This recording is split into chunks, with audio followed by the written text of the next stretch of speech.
Well, good evening everybody. Once again we're going to have a look at a little bit more detail of the career of the former District Attorney of Calumet County, a particularly vile creature by the name of Ken Kratz, who successfully prosecuted and got the convictions of Stephen Avery and Brendan Dassey in 2007. By 2008, he had decided he would run for Congress, but by 2010, he was embarrassingly forced to resign as District Attorney of Calumet County.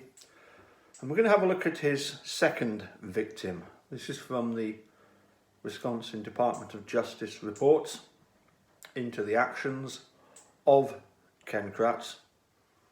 This is one of the many victims.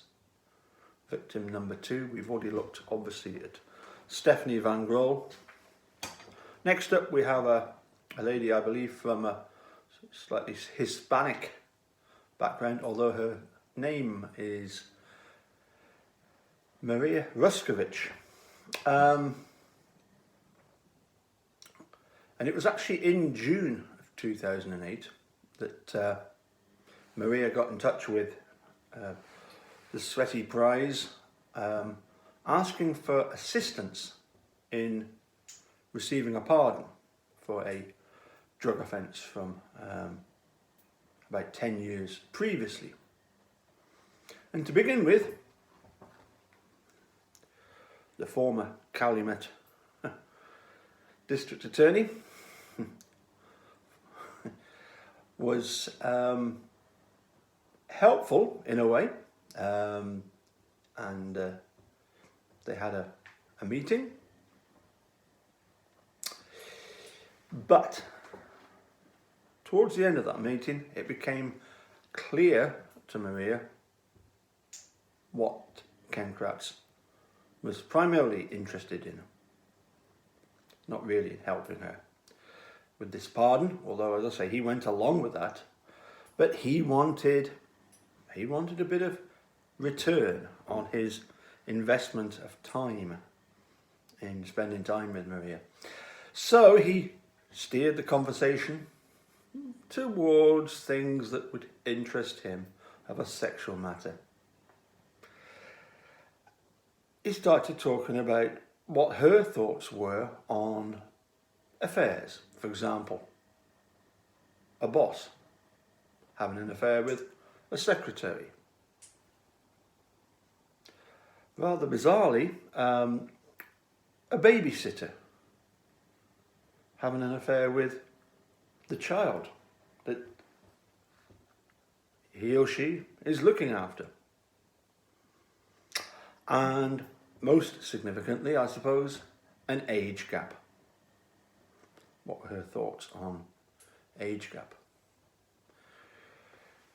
Within about a week, Kratz started sexting her, having to exchange numbers, and then things don't get very subtle at all. He asks her how she would please him between the sheets. She replies eventually with a message to say, you need to keep this professional. She wasn't going to be cowed to his sort of antics. However, having taken the hint that not interested, 3 months later, another text message. We have to meet. Kratz was obviously getting a bit more determined, or to put it in Maria's terms, he was definitely upping the ante, and she compared it, him getting in touch and what he was wanting with similar, characterizing it as a situation where a victim of domestic abuse is being threatened by the abuser, and to have that abuser suddenly appear again, showing up on the door, as it were. So she eventually, because she was working within the sort of lawyer community as I believe some sort of assistant, she got the opportunity to speak to the assistant district attorney of Kenosha County, and it was him that actually referred her to get in touch with the Office of Lawyer Regulation, OLR, which of course we will hear a lot of. She also spoke to various other members of the legal community, other attorneys. But of course it wasn't until the summer of 2010 that her pardon came through. I must explain, I don't know if I mentioned, but it was way back in June of 2008 that she had first sought out the assistance of Kratz. So this is at least 2 years later. She finally gets her pardon, and then she comes forward and does an interview with the Department of Justice, pointing out that she was very much freaked out by, as she describes, a dirtbag, because Kratz had made it quite implied that he was looking for, obviously, more than just a thank you very much, Ken, for helping me, point me in the right direction with regards to getting this pardon. That he was definitely implying that there should be a sexual return for him.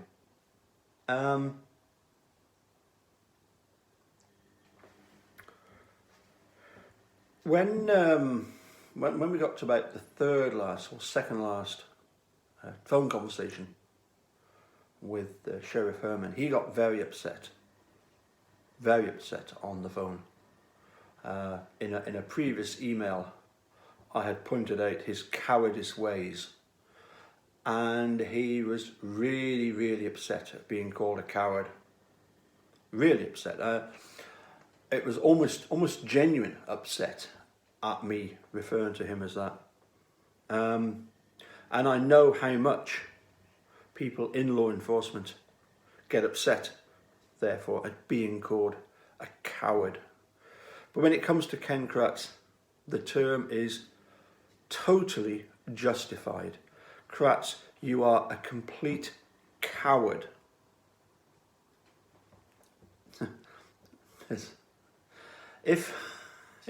If you ever grow some, get your face in a YouTube video. Get your face in a YouTube video. But you're going to have to grow some first, okay? You're going to have to man up and start presenting your face in your YouTube videos. They are a complete embarrassment. It is purely an exercise in trying to sell your book. You are a coward, Ken. Grow some, get your face on your videos. Next up, as I say, that was victim number 2, Maria Ruskovich. Next up, victim number 3, a date at the morgue. How exciting, Ken. Wow. That just shows how despicable you are. That you should use that as a way of trying to entice, trying to lure your victims. Anyway, that's all I've got time for today. Catch you again soon. Look forward to the next one. Bye for now.